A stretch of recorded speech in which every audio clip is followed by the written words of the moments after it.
Welcome back to Unfiltered Unspoken, where we're going to continue to share life experiences. I have the pleasure to introduce Mr. Tony Wolf. I had to pull strings to get him on here. No, I'm just kidding.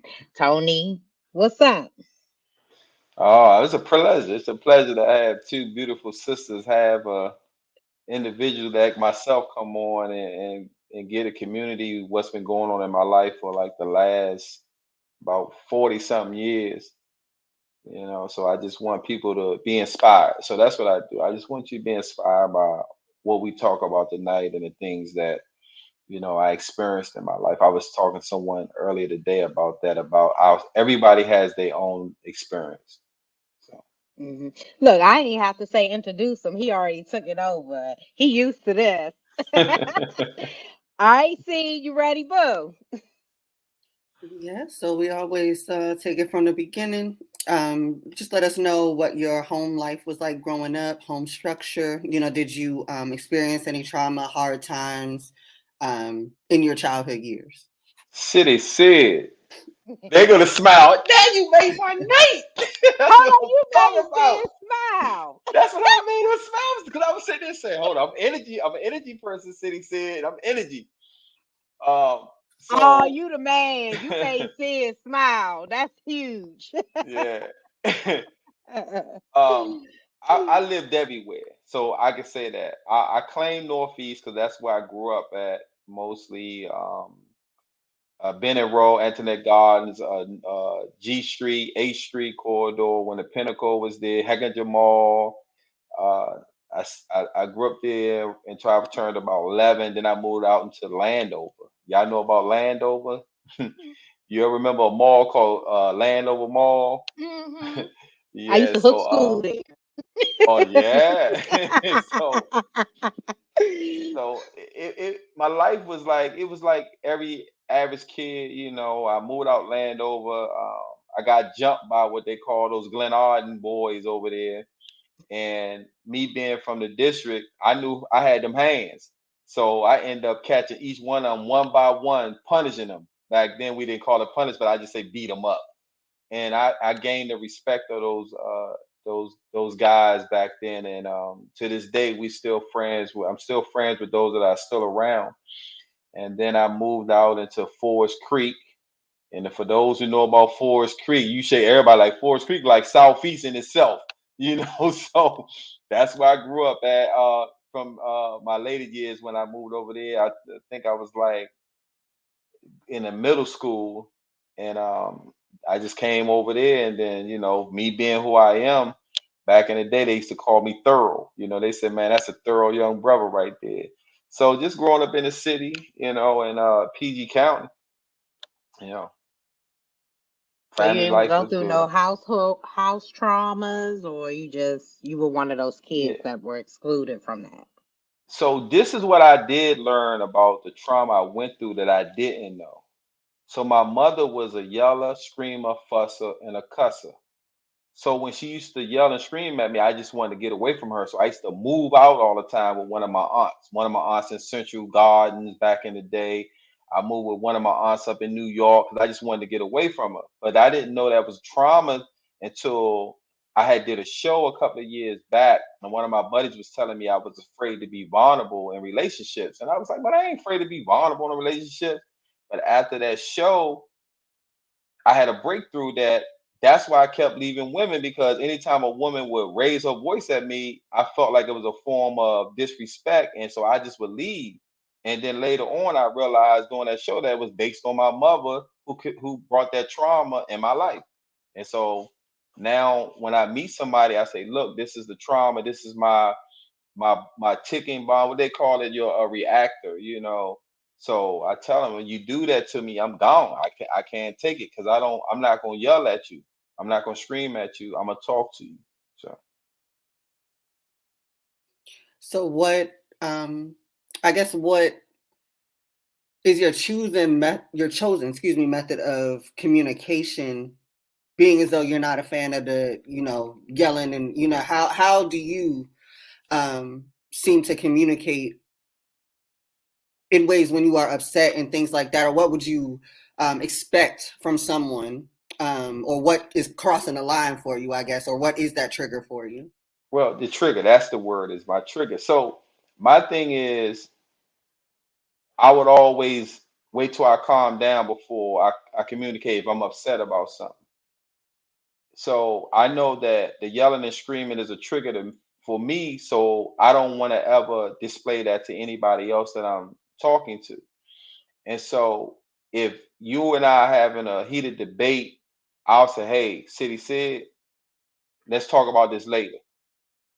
And we convene at a later time when both of us calm down and we both in a more calmer state, and so we can basically understand each other. Because I tell most people, when you arguing and you in a heated moment, you really don't get nothing across anyway, because both parties trying to basically, get their point across when it's nothing but an arguing match.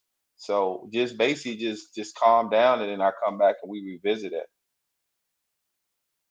So has it caused, I guess your childhood traumas dealing with women, has it caused relationship issues with you? Well, this might sound kind of harsh, but yeah, I just don't. Uh, my buddies them always tell me, they say, "Man, you be finding nice women that they believe that I should have worked it out with, and went through the healing process." And so I was like, "Nah, I just don't tolerate." I got a thing called red flags. If you see something red, red means stop.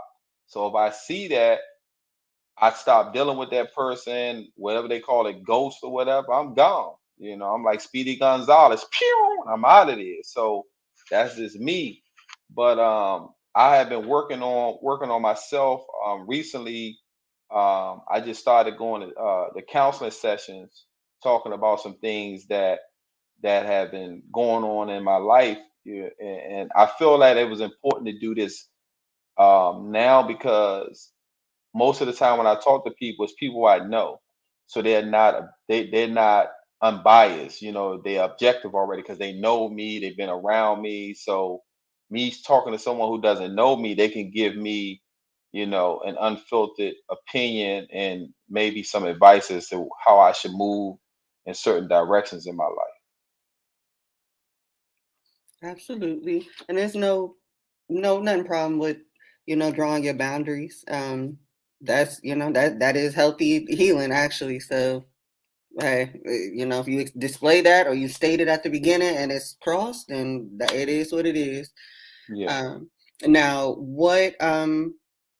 now was the cause of you moving around a lot, just due to, just times you wanted to get away from your mother, or were there other reasons you moved around, and did that affect making friends, or your happiness? Were you affected by moving around a lot? Nah, because I always been a loner. So um, I always talk about um, being a trendsetter and a trailblazer. So when I was growing up, back in my time, there was stuff called sesame, where people used to smoke cess. You had the Love Boat era. You had the wine era where they used to drink Rhode Island Red, or that drink that cost $1, but it used to get everybody drunk, and they smoked their cigarettes, and I never did none of that. And all my buddies them used to always say I was like the outsider, because when they was doing those things that everybody else was doing, I would say no. And so basically I wasn't around them a lot, because the things that they were doing, I wasn't a part of it. But to this day, I'm still close with a lot of those individuals, and they always say, "Man, you always been the strong one, man. You ain't never do nothing, Tony. You ain't." I said, "Nah." I said, "I make the decisions I want in my life." So moving around was based on my parents. Now they moved a lot. We moved like we probably stayed somewhere probably like a year or two, and then we was gone somewhere else. So I could tell I was all around DMV. Never lived in Virginia, but Maryland and DC. Maryland and DC. So that was always me. So making friends, you know, I told you about moving in Landover. Yeah, they jumped me when I moved into Glen Ard, but I got all of them back. And then to this day, we still all them guys. They man, what's up, man? We still cool, you know. And that was years ago when we was only like in our 11, 12, 13-year-old kids. So just moving around has never really been based on any type of trauma. It's just my parents and them, they just moved around a lot.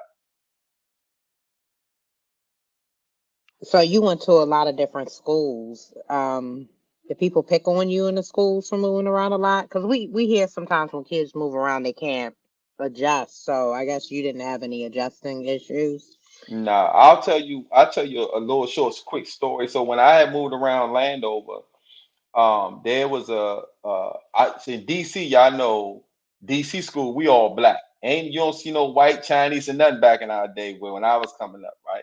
So when I went to Maryland school for the first time, I saw Chinese, Indian, white, I was like, so it was a white guy in the school that we went to named Doug Price. So he used to pick on all the black kids, but the black kids were scared of him because this little kid looked like he was a grown man. So he was, you remember we talk about now about bullying? He was a bully. So they saw how tough I was. So they asked me, could I take care of Doug Price? So I took him in the bathroom, and I ain't gonna lie, it was a fight. But after we finished fighting, I asked him why do he pick on all the kids? And he said because he don't have no friends. Nobody was his friend. So that's why with my program, what we'll discuss later on, is why I incorporated a bullying curriculum in there where we talk to kids about bullying and how to recognize one and what to do when you do recognize one.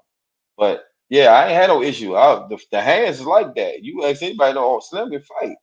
I can't beat everybody, but I can definitely get down. So Absolutely. Now, what you had times where you wanted, things were probably good with your mom, and times where things weren't. Um, what what was that relationship like? Outside of the fussing and the cussing, you know, how did that affect you? Did you all even have actually a good relationship outside of that? What was that relationship like actually? well, I applaud my mother in regards to a good parent, and I'm gonna tell you why. I worked since I was a child. Always had a hustler mentality. My mother always supported me. When I had a job, she would come to take me to work, pick me up from work. When I turned 15 in 9 months, she signed for my papers to go work at McDonald's. My first job was at McDonald's on Pennsylvania Avenue. She took me to go get my learner's permit. I had to go get my training. You know, when you go to what was called driving school, I had to do driving school. It was called Camp Springs Driving School at the time. She would take me, pick me up every evening that I had to do my class, so I got my hours in. Um, so in that regard, wonderful. She always tell a lot of my friends that you got to realize how blessed you are. Even though your parents may couldn't give you everything you wanted, but they try to give you they gave you what you needed. So my mom's in that regard, she get all the thumbs up on that. It's just she had this thing where she just, I don't know if it was something that was going on with her, still don't know. She passed in '08, but I asked my father when I was young. I used to say, "Pops, how you deal with my mother?" He said, "I don't pay that woman no attention, boy." So that's what he used to tell me. So I didn't know how he dealt with it. He was married to her for like 38 years. They was together like 40 something years.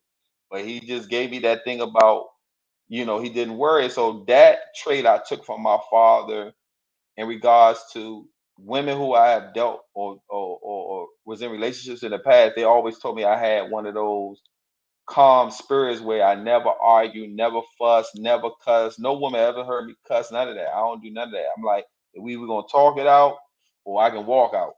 There ain't gonna be no in betweens because I'm not for it. So I want to ask, you say you're ghost women, you just roll out. Have you ever considered how they felt, or you just didn't care about their feelings?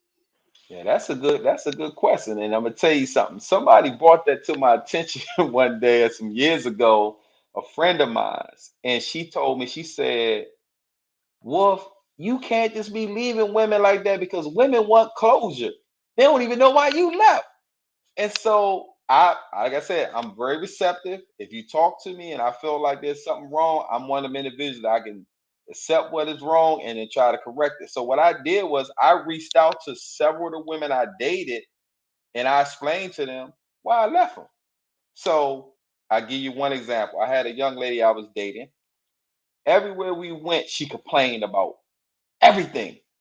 Like everything. I was like, so I was trying to deal with it, and even my brother was like, "Man, you doing good," because they know how I am. I'm a work in progress. So I said, "Man, I'm trying to deal with it." I said, "Man, I usually be gone on the first time. Like, man, I ain't gotta deal with this." And so I dealt with everything she did, but then she did this one thing when it was in regards to something I did with my granddaughter, and when she had her attitude at that particular venue, I said, "That's it."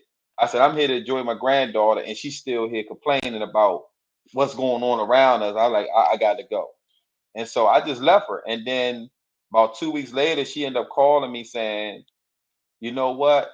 I never knew that I had that problem because my girlfriends, when I told them why you left me, they said Tony was right. It's just that we your girlfriends and we just accept it because that's who you are." They said, "But you complain every time we go out." So I'm not that type of person. I'm a person like when you with me, most women that dated me, they like, Slim, man, you always got me laughing, you got me smiling. I'm funning. Enjoy life. Life gonna have its ups and downs. Life gonna have its tragedies and situations that we got to deal with. But why are we gonna create our own situations when they're gonna come naturally anyway? So let's just enjoy what we have. And so anytime I'm with somebody, I just want to just enjoy life. I know, so I hope we ain't talking about the same person, but I went out with someone and they complained about everything. They complained about the food, they complained about everything, and it just turned me on off. But I literally told him, I was like, why do you complain? And she was like, her family and friends, they tell her the same thing, but I know how you feel about that one because that is annoying. Yes. I definitely agree. Um, Now, when you had this, moment of where you kind of felt like you probably should have offered some explanation or kind of go back on things, was there, is there ever any room for reconciliation, or it's like when you're done, you're done? That's it. When I'm done, I'm done. So I don't believe in going back because just so let me tell you my analogy of how I always explain to my buddies about me. So I told them if you and I dating and we got problems and we working our problems out while we together, we good. But if I have to break up or end a relationship or have some your time, me time until I'm not doing that because I want the partner I have to be able to work together, whether we doing something in business, whether we doing something that we ain't liking about each other, whatever, we gonna do this together. And so that's me. But if I have to leave you, I'm not coming back. And I've never went back. I had one situation where a buddy of mine, he was a pastor. He asked me to go back to a young lady that I end up in a relationship with, and I wasn't going back. And man, we men of God, and we supposed to do this. And so I listened to him, and I told him he's still a pastor. I said, "You the only pastor in this world that can't ever tell me to do nothing with no relationship, and I'm gonna listen to you, never." And so my thing is be firm in your decision because you're making that decision for a reason. I'm not saying that some people can't come back and rekindle. I'm not saying that. I'm just saying for me, I don't. And based on how I am regarding to let's work things out while we together, not while we apart. Have you ever been married? Yeah, I was married once. Well, how you gonna even work something out if you see a red flag and you gonna ghost a woman? Like, what's So your tolerance level? Like, what are you gonna put up? Like, a lot of people trauma bond, and it's so you let you me tell might you, be the problem. I am the problem. So I'm gonna give you a better understanding of me, right? Because I had to realize I was the problem, right? So when I was married, me and my ex-wife, cool. Man, she was happy. She was like, man, she said, like I said, everybody, she was like, you cool. issues happened. I used to make her laugh when she was feeling down, all these things. But what happened was I stopped communicating. So when I used to go through certain things in my life, I just wouldn't talk. That's even when I was young. I did that to my mother. And my father used to come and tell me, your mother in the room, I got to deal with this. You need to talk to your mother. So I found out that was one of my mechanisms that I just shut down.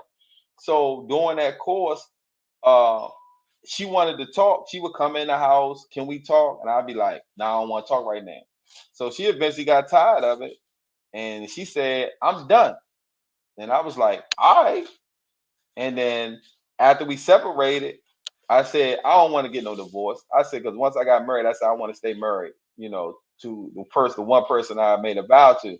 So I had told her, I said, look, you met somebody, I'm doing what I'm doing. If it don't work out for you and this guy, we can come back. We still married and just come on and let's move. Let's just start back, and do what we do as husband and wife.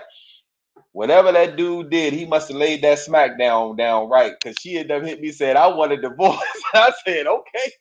And so I Why went you to the ain't court. fight for her though? Fight for what? Why you ain't Fight. fighting for something you So let me love? explain to you about this fight word. I do not believe the word fight should be in nowhere category when it comes to a relationship.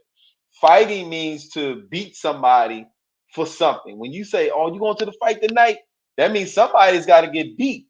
Somebody's got to get hurt. So I don't do fighting. I believe You that if you know you, what I mean. What I yeah, but I mean don't use is it. why you ain't No, try to get your wife back. You know what I because meant. she said she listen. I'm not gonna be nowhere where I'm not wanted. I just told you what I told her when I discussed with her. I said, do what you do. I'm not gonna hold it against you. If you come back, we'll go just start working on our marriage. Dude must have did something right because she hit me and said she wanted a divorce. I went right to that courthouse. What I'm courthouse? a female. You gave her too much space and too much open room. You pretty much told her go ahead and do No, your all thing. right. Well, she did what she wanted to do. I'm not all right. Like I'm not fighting. I'm not doing it. I'm not. Nope. I can put that energy into something else. Now, was there ever a moment where like that whole mantra goes out the window? Like it just a person that it doesn't matter. None of that matters. It just if it was to Mm-mm. happen, it would happen. No, it's not happening. All right. Well, um, Um, that's uh, all right. That's all right now. Now through school, did you experience, I guess anything unfavorable, in school? I know, you were okay with the moving and, making friends and things like that. Was there anything that you did struggle with, in your adolescent years? Nuh-uh. Nah. I was like I said, I was into sports. I played every sport. I boxed, basketball, football, ran track. So I was pretty popular. So I didn't have any of those issues like that. So got into to the drug game through a friend, and that became part of my life later on. But I really never had no, too many issues. I like I said, you got people that's gonna hate on you like they always will. But me, I can't really sit back and say I had one of them lives where I'd be like, oh, I was, picked on, I was this, and that. Now I was basically the one that people, if you had a problem, I was basically the one you would come get. Man, go get Wolf. You know, my little brother, he run in the house. He got people picking on him, and I come outside, and they be like, "Man, your brother, man." I say, "Y'all ain't touching him.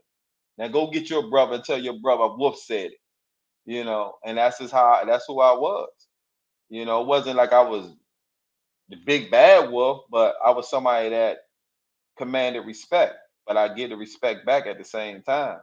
So far as in school and growing up, none of those issues, none of that. okay, so I'm about to test this water real quick. I gotta I want to know why you stopped communicating with people. What made you shut down? And then I want to ask,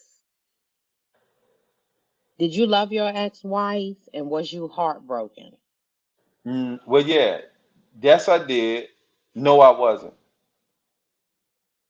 So sometimes my brother tell me that I got a hard shell. Like I'm what's the word they say? I'm numb to a lot of stuff, right? Earlier I was telling you about how I just get silent. So when you don't have communication, which both of y'all know this, it changes things because now you don't know what's on that person's mind. Communication lets you know where we at, where you at, where we going, how we should move in the next direction. But if you got a person like me where I don't say nothing to you, and you like, man, Tony ain't saying nothing. What's on his mind? It's a form of power because now they don't know what's going on with you. Me, But if you why are you that way though? Like why always been that way. what caused you? Is that because I just of the told you. screaming from a child? No, it just always been that way. It's just that I just shut down. I told you my father used to come in and tell me, man, your mother, she in the room talking about Anthony won't talk to me, and so, and my father like, man, you need to go in and talk to your mother because I got to deal with her. And I was like, I ain't saying nothing to her, but this was me since I was little. So I would just shut you out of my life, and I guess that mechanism just stayed with me even up to this age now where either it is or it ain't, so Can you recall, I guess, maybe a time where that just seemed like, I guess, the most feasible choice to make or the best results you got? Like, was it something that you did based on the results you were getting from it? Like you knew it got a rise out of people or you knew it was going to make the most impact and bother them? see, you try to bring something out right there. so so It's a reason for so I, everything, you know? yeah, Yeah, because so that so would you bother the hell out of yeah, I'm me. I about to would say be mad at you, city boy. said you brought out a good question right there, and I'm gonna tell you why. Because when uh, I was separated, I went to go see a therapist. The therapist told me, I never forget, I was laying on her couch. She said, when you made a vow, you became one. So anytime you have any problems, you don't shut down on your spouse. You run to your spouse and you talk things out with your spouse. So as I'm sitting on the couch listening to her, I'm like, hey. So the person who I supposed to have been talking to was the person I shut out. So back to your question, City said, I believe that was on my fault. That's why when everybody say what happened to your marriage, I said it was on me. It wasn't on her. It was on me because after going to therapy, I realized that had I communicated with her about what was going on at the time, we probably still would have been together. So now that's why now I communicate. You know, I am like I told you earlier, I'll tell whoever I'm dealing with, look, I'll talk to you later on, get my thoughts together because once I make my mind up, that's what it is. And so once I come back and communicate with you, we both have an understanding like this is what it is, this is what I thought about, and that's the final decision. So Do you think that's fair that you get the final decision all the time? yes, That's not fair. I know. I got another question. Did a woman break your heart for you No, to I know you went through this with your mom. No? no, that's the question I always ask. Has I ever been hurt by a woman? I've never been hurt by a woman. The Well, do only you ever issue I think you're ever gonna had, fall in love? Go ahead, nah, sorry. never, ever. You don't think you're gonna fall in love with nobody? Mm-mm, mm-mm, So you never gonna get married again. mm-mm. Probably when I'm about 85. So you just out here for the wolves.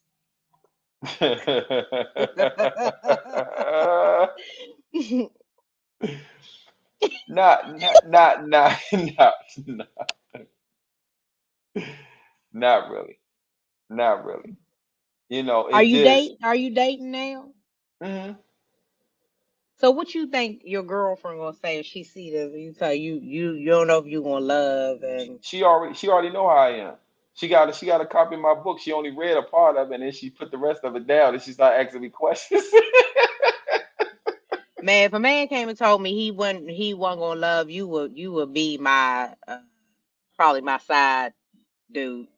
But you never know. But so I know City said did like she about to say something, but this is one thing. You ever remember a song by Babyface and Pebbles back in the day? Say love makes things happen. You never know who you're gonna love. You never know where it's gonna come from. So you never really know.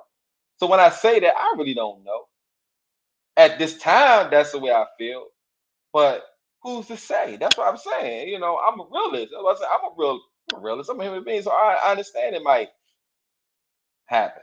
You know, but at this junction in time, nah, that's not how I feel. All right, well let's get into the pusher man side of the story. Now, did you I guess reach any legal ramifications from that, or was it just a moment in time?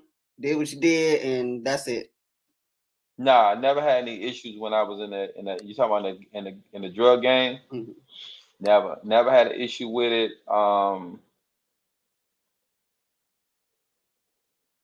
The way that I could tell you how I got into it though, because I never wanted to be in the drug. I told you I used to work all the time, you know. And one of my buddies, him and I still cool to this day. He came around the area where I was at in Forest Creek, and he saw, if y'all know, it used to be a pump and strip back in the day. And he I used to basically hang came around around. Forest Creek too. Yeah, I so you know. know what I'm talking about. That's the Yeah, hood, boy. Forest Peak was off the chain. And like I Hmm. said, I was respected. I was working at McDonald's. I was working at the Hardee's up there. I worked in the Foot Locker in Forestville Mall. So I was a working high school schooler. So I'm coming back, and I went out northeast on Foot Street. So my cousin house, my mother called me and said, "Hey, your friend over here from out Landover, and I ain't seen him in a minute." So I come back to Maryland. And he's man, what's going on, man? I came around here, I see da. I said, all right. So I take him outside to the strip because all my buddies, they hustling. I'm not hustling though. He got a little something on him. He's selling it. And then they said, no, he said, man, I need to talk to you. So he gave me what he had. He said, look, man, you take this. So I didn't know what it was. My buddies now, they said I go upstairs in one of my buddies' houses. He counts it out. He gives me $500. I said, man, he got $500 for that. So my man hit me a couple of days later, said, "Hey, how much you made off that?" I said, "I just made 500." He's like, "Nah, you supposed to do." He said, "Man, I'm about to come down and see you." So he come down to the house and see me, and that was my life in the game. I was off to the horses running, and I was getting money, and I just never had no So, issues with the police or so your anything. buddy, And like your buddy got over on you. Did you ask for your difference? nah, they knew I was green. I was green, but once I learned the game, I was the man. You know what I'm saying? But I had to learn the game. But um, the game, I always, in years later, I always thank God for protecting me, even when I was in that lifestyle, because all the stuff that people was happening to guys, like they was getting robbed, getting kidnapped, duct tape in the house. You was hearing the stories, and everybody that was getting robbed, they was getting robbed by their own friends, because ain't nobody know where your money was at until only the person you trusted. So that was something that I was fortunate not to go through. So I was going to ask, did you get in any legal trouble at all? yeah, so um, I wanted to get out of the game because um, when I was doing my thing, I had moved out into like Silver Spring. And so I used to have like my weapons on me or whatever, and I used to have to walk from one place to the next place. I was what they call the back road king, because I ain't do the main highway. So, and I always say the only way you gonna get me if you gonna see me or you gonna lose me, right? And I just told my brother, I said, man, I'm tired. He was like, well, I said, man, I'm tired of living like this, man, watching over my back, trying to find out somebody trying to get me or something like that. And so I end up just getting rid of everything. And then I just said, I'm going into the army. So one of my cousins called me. I went to take the test, go to the army to be a MP. And before I could get into the army, I was picked up by the police for some kidnappings of some drug dealers. And that led to me being charged with a homicide around Forest Creek. And I went through that dilemma for 22 years until I was able to obtain evidence from the police department from an investigator that showed that I wasn't the one that did it. And so that's where I'm at right now. So now I'm here um, as a paralegal investigator who went to Howard University School of Law, obtained my certification, started a business called the Great Injustice Paralegal Consultant Services.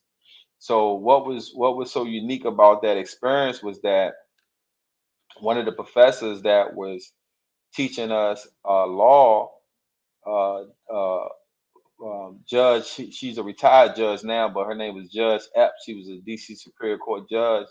She had called me in her room and she was like, look, she said, you know this stuff. And she said, most law firms are going to try to use you up for your knowledge. She said, so start your own business as a paralegal, as a freelance paralegal, so you can charge your own fee and make more money.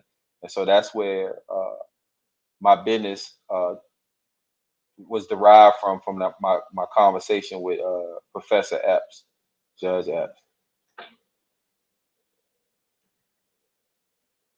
That's good. That segued you right into where you needed to be. So, um, now tell us a little bit about that, like going into that business, starting that. How was that for you? How was the build up? And, just tell us a little bit about it. So so I used to help the guys. I used to get calls from guys from the prison because I met a lot of guys while I was in.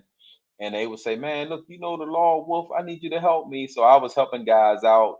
Different lawyers were getting to meet me when I go to court to support them.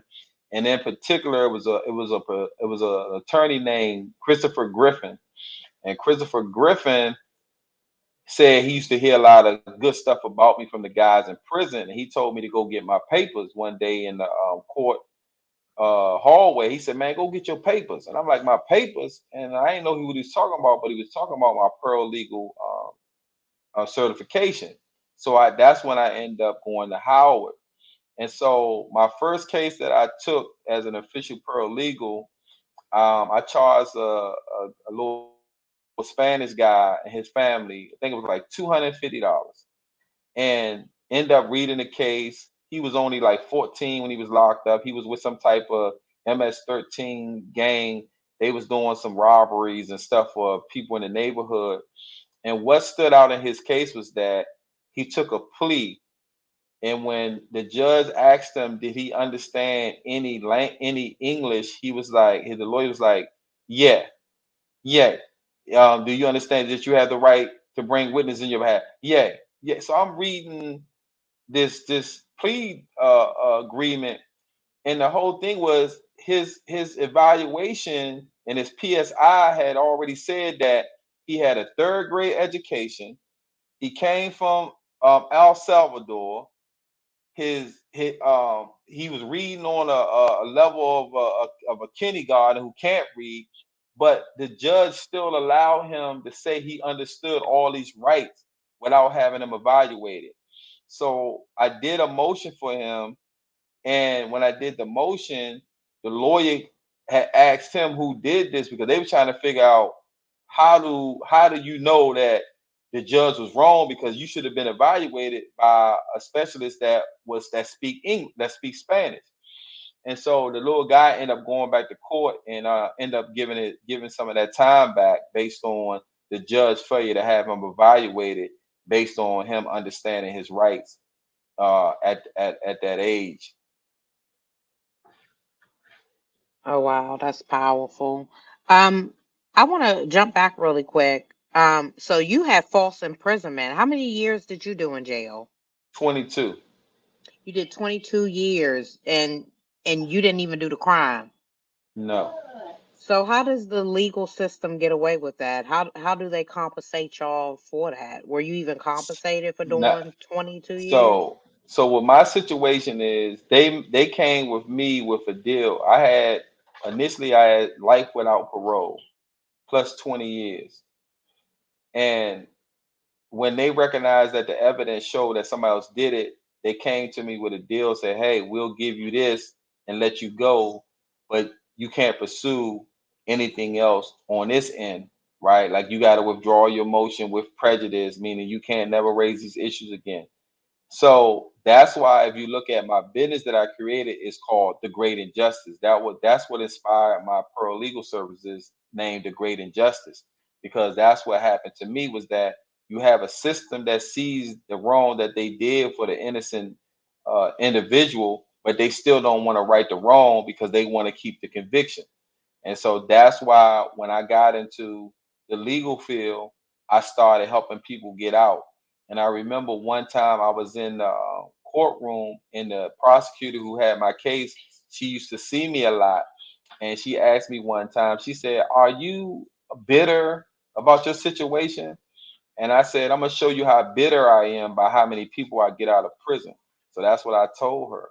And so that's what I've been doing for like the last 13 years is just helping individuals come home. And right now they have a documentary on my story. So was she mad when you said that? What was her reaction? Her reaction was like, it's like it was like a non-reaction. Like I said, I said, "I'm gonna show you how bitter I am by how many people I get out of prison." And she was like, "Oh, okay," and that was that. But she saw me a lot in court. Every time she would come in court, she'd come in the court and she'd look and she'd say, "You with this case?" I'd be like, "Yep." She'd come in court, she said, "You with this case?" I'd be like, "Yep." And so she started seeing me like on a regular basis. And so she told me one day that she's just doing her job. She said, "Tony, I'm just doing my job, Mr. Wilson. That's it." And I said, "Okay, but that speaks of your integrity too as a person. If you know that you wrong somebody and you still have them sitting in prison, or you still don't want to right the wrong, so what does that tell me about you?" So that's why I say when you look at a prosecutor, you look at the word persecute. So that's what they do. They're persecuted. So I don't trust them. Understand completely. Now, with that, that effort, how many people at this point have you, assisted? I could say close to 100 guys have come home. I've never worked on a, any women cases. The only time I have dealt with women if they had like an issue that was going on internally, like with the institution, where they wasn't getting their visits, or they was or the institution was dealing with their mail or something like that.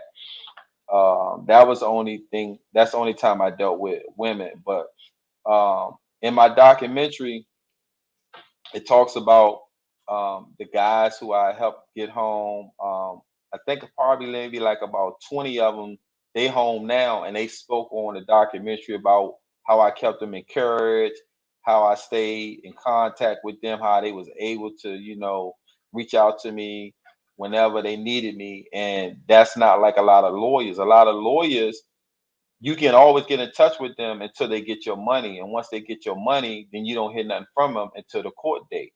And so, just to sidebar a little bit, I went to a court hearing maybe a couple of weeks ago for a friend down in Rockville.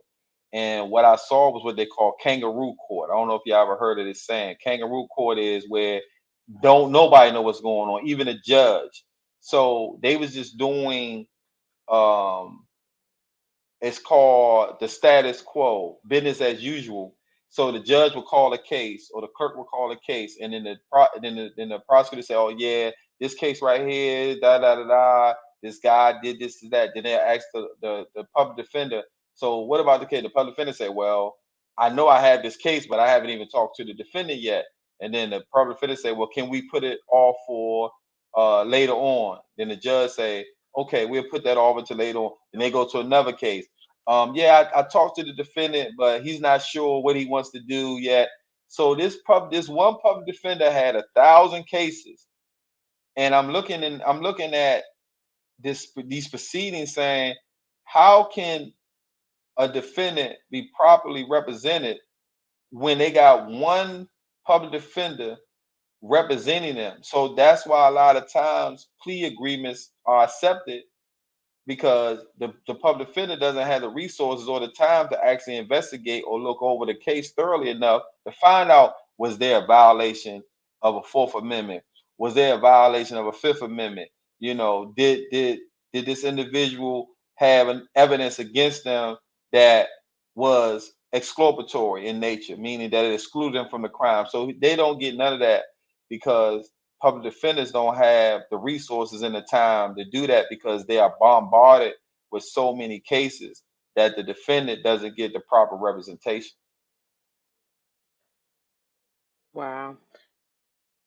I want to ask this real quick too before I let it slip. How did you make it through 22 years knowing that you were an innocent man? Like, God, God, God, God. That's who got me through it. did it mentally mess you up being incarcerated Mm, for 22 nah, years? nah. I remember one of my aunts came to see me, and she asked me, you know, how am I doing this, and what's going on with me. And so I don't know about y'all spiritual life, but I'm biblically inclined. And I remember reading the story of Joseph. I don't know if y'all know about the story of Joseph. Joseph was thrown in prison falsely. Potiphar's wife accused him of trying to rape her, and he got thrown in prison. But he ended up coming home, getting out when he interpreted Pharaoh's dream. And so I was telling my aunt that I would have never wanted to go through this, to be prepared for whatever it is that God had for my life. But this is what it is. But during the time that I was going through that ordeal, I was always protected. I was always taken care for, and I was always provided for. So far as the mental state, I always kept my mind where I wanted to be, which was in society, on the streets. And so mentally, I didn't have any of those, mental breakdowns like most people have, and just basically just, keeping my faith, and studying the word. So that's how I stayed mentally strong. Absolutely. And did what was normally the folks we talk to that have been formerly incarcerated, they took on certain roles while they were in. He got things done, made a lot of accomplishments. Was there anything recognizable that you got accomplished, or that you got accomplished for anyone else while you were in?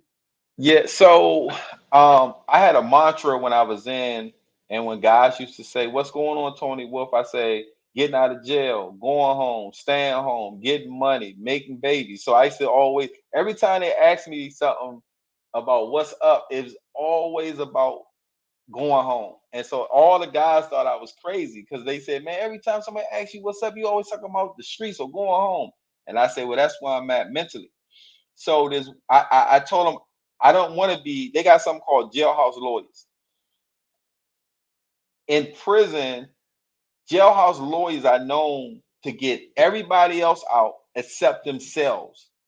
And I used to tell them, because I studied the law from day one, I didn't want to be considered the jailhouse lawyer that got everybody else out but didn't get myself out. And so when people would come to me, "Hey man, I want to," I say, "Look, law library is on Thursdays. Hey man, you can go down there to the law library and they'll tell you. I can show you where that book at." So that's how I was doing it. But in one particular situation, it was a guy from out Baltimore, and quiet, cool little kid used to play basketball with me. And he came to me one day, he said, "Hey Tony Wolf, man, I need help, man. Man, I want to know if you can look over my case." I said, "Man, I don't take no cases, man." He said, "Man, I'll pay you." I said, "Man, I don't need that. I'm good." So he just kept staying persistent, man. "Man, when you gonna take my case, man? When you gonna take my case?" And I said, "Man, I ain't taking your case." So one day I had a little time. I think one of my appeals or something was in at the time. So I had a little time. I said, "Man, give me your trans. How many pages your trial transcripts?" I said, "Man, give me $100." So I ended up reading his case, and end up finding the issue for him. The issue that I found was dealing with a reasonable doubt instruction uh that was incorrect. So he ended up going back to court. He ended up going back home. He ended up going home. And when I came home and he found out I was home, he reached out to me and he looked out for me when I came home. So that's one of the accomplishments I'll talk about, in this segment that with him. But it's so many more. And that was when I was in. But it's so many more that guys used to always come and talk to me about something going on with their cases. So what's your win to loss ratio? Like how many cases have you won? Um, How many cases have you lost? I'll say 90% of the cases is won.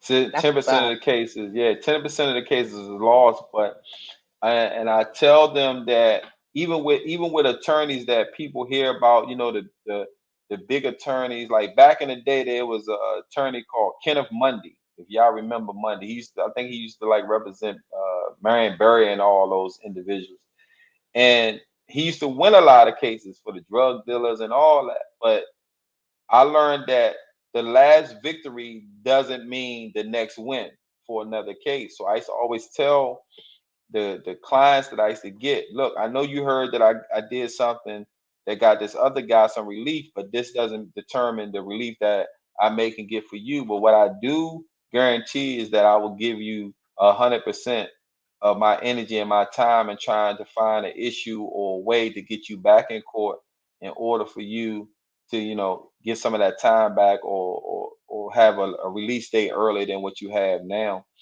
And so that's how I've been moving in regards to helping guys out who cases that I have have took on. So That's awesome. That's definitely awesome. Um, Now, what could you tell our audience, or the average person that does not have your training, your credentials, your knowledge? What if anyone needs to find themselves in a situation like this, what's their first course of action? What It's hard to say what should be done because it's a lot, but kind of in the order of things, or most important, how should they be tackling that, or I guess, how can they find hope in that situation? I would say to become an advocate for yourself first, meaning learn your case. Because a lot of the guys that I met, and I don't know if y'all know this, but a lot of people that go into prison, they don't know how to read or write. And I had to learn that from a lot of guys who cases that I took on. And so they had to, first of all, learn to become advocates for themselves so they can assist the attorneys that are helping them out. Because if the attorney know they got a client that doesn't know how to read or write, they can basically tell the client anything. And that's what happened with a case I did a few years ago. I was hired as a consultant. We went to go see the attorney. The attorney had the client's case for 5 years. He's telling the family, "Oh yeah, we need to continue to, look through this and that." And so he doesn't know I know the law, and doesn't know that this is what I do. So I asked him. I said, "Well, have you read the trial transcripts yet?"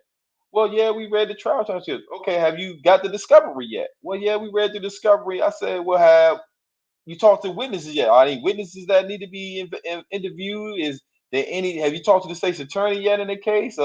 And the attorney started looking at me like, "Who are you?" And the family had to say, "Look, he's a part of our team, and we want him to be integrate in this part. We're dealing with our family member." So this particular attorney got red. He almost turned into a candy apple. His face almost blew up. That's how red he got with me, because now he's like, okay, they got somebody that knows their thing. I can't take this family's money anymore. So the attorney calls me maybe a week or two later and say, "Hey, Mr. Wilson, this is attorney such and such." He said, "Man, I got a question." I said, "What's the question?" He said, "What can we do to get such and such back in court?" And I said, "Let me call you back."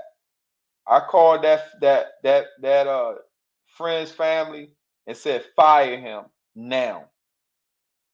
They fired that lawyer. Guess where their son came? Home. I got their family to another attorney who I work with. That attorney had that client in court 3 months. Lawyer had the case for 5 years. She get the case right after that. The client in the courtroom 3 months later. Judge took the time back. He comes home. Y'all don't Same sue lawyer. people? Can you sue lawyers?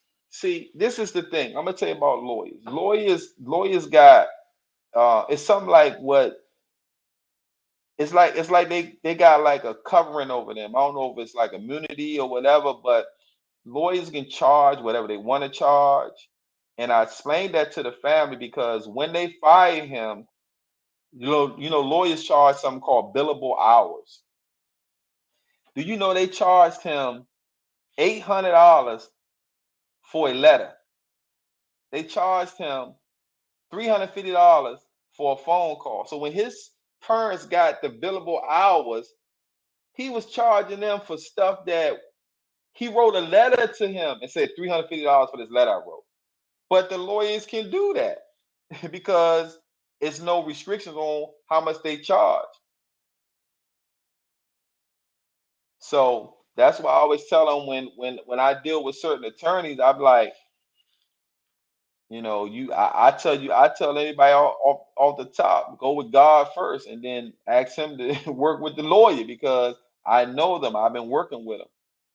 And I'm not saying all lawyers are the same, but 99.99% of the lawyers I've dealt with, it's all about the money. Are you for hire? No, I'm retired. Are you? You're I'm not retired. retired. I'm retired. I have had some people who I'm close with have asked me to do some favors for them, and so um, I gave them my price, and they told me I come highly recommended. So I'm doing something for a friend that I'm real close with. Matter of fact, the friend who I'm doing something for, I helped him with his case. He's home now, so he told his peoples about me and said, "Look, he bought his work." And they called. And he was like, I said, "Look, I'm retired." He said, "Man, I told him you retired." And he said, "Man, but this my family. Can you do this for me?" So I said, "Well, look, this is what the charge is." And the family member said, "Okay." So that's what I'm working Cheaper on than the now. lawyer. Yeah, yeah, Cheaper than definitely the that. lawyer. But Mm-hmm. I'm definitely just for that right now. And sometimes I still get calls from certain attorneys that I did work for, law firms that they may want me to go out and talk to a couple of witnesses in a case. So I charge hourly. I charge them more than I charge regular like citizens. If it's a law firm, I charge them more. But I might go out and it was a case I did, not getting into all the facts, but it was a case I did last summer, and I had to go interview like 9 witnesses, and did that. The case ended up resulting in the acquittal of all the counts for this client that the law firm had asked me to go do the investigation work for.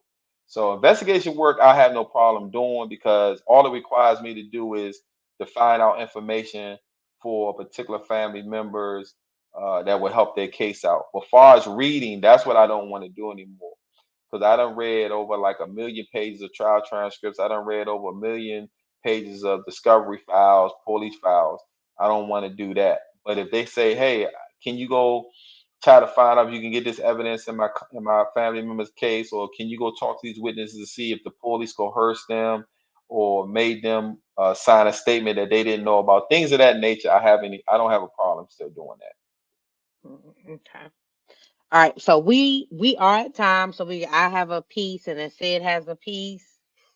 I want to ask, can you give advice to anyone that's going through being innocent, incarcerated, or struggles trying to come home? Is there some advice that you can give them that helped you through your journey, or even someone coming home, a returning citizen trying to come back into society? What advice would you give them?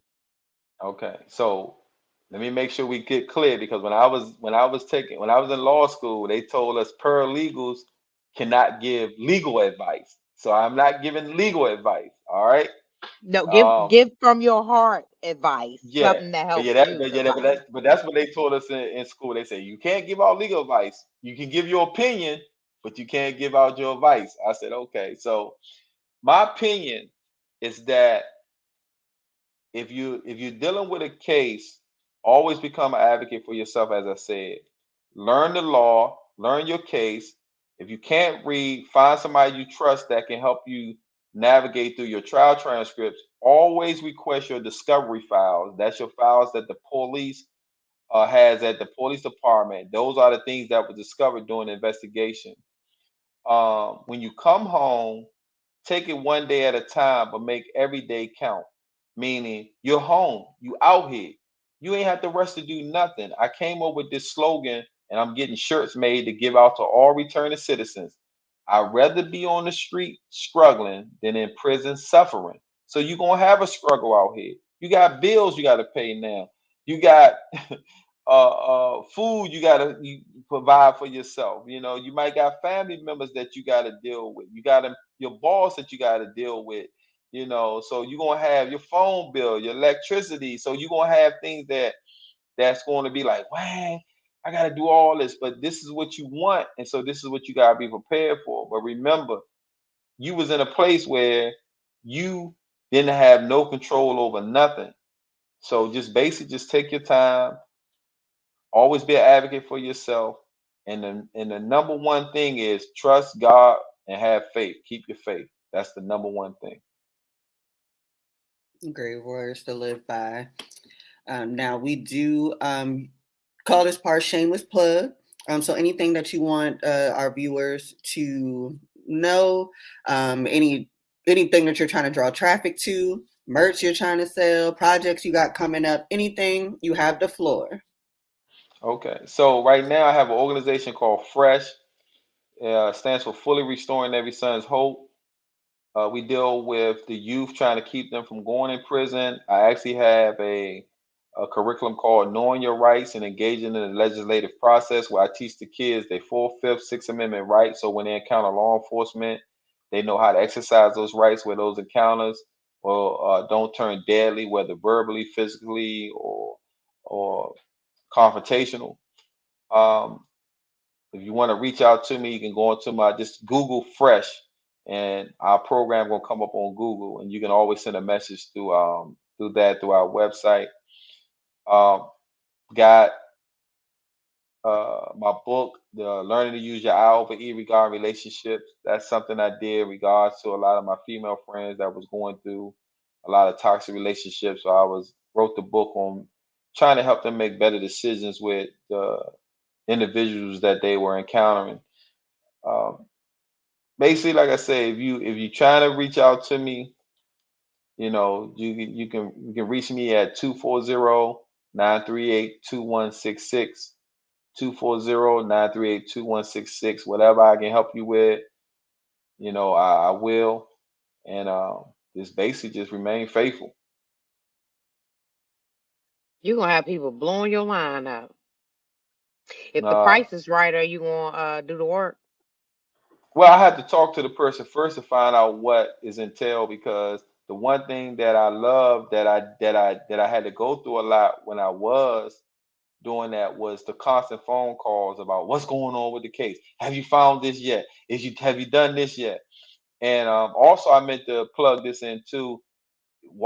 Go see my documentary. It's called "A Felon Freed Me." You can go on YouTube and just put "A Felon Freed Me," and it'll come right up on YouTube, and you can watch my documentary. Okay. All right. Tony, we want to thank you. That you have a awesome testimony. Love how humbled you are. Maybe next time we chat with you, you're gonna be married or engaged or something. You Not, know. I had to say, I had to say that and mess with you. not. Well, we want to thank you for tuning into Unfiltered Unspoken Podcast, where we're going to continue to share life experiences. Thank you so much for your testimony. So, anyone that is going through a struggle, maybe their parents screaming at them, which caused them to pull back, communication issues, being innocently incarcerated, We hope that you will connect with Tony's testimony. And if anything, if you didn't gather anything from this, I know I did. And that is, fight for yourself. You got to stand up for yourself. You have to be your biggest advocate if you want change. And because Tony was his biggest advocate, he was able to receive change, and he's doing some awesome things in the community. So definitely check him out. And we will see you soon.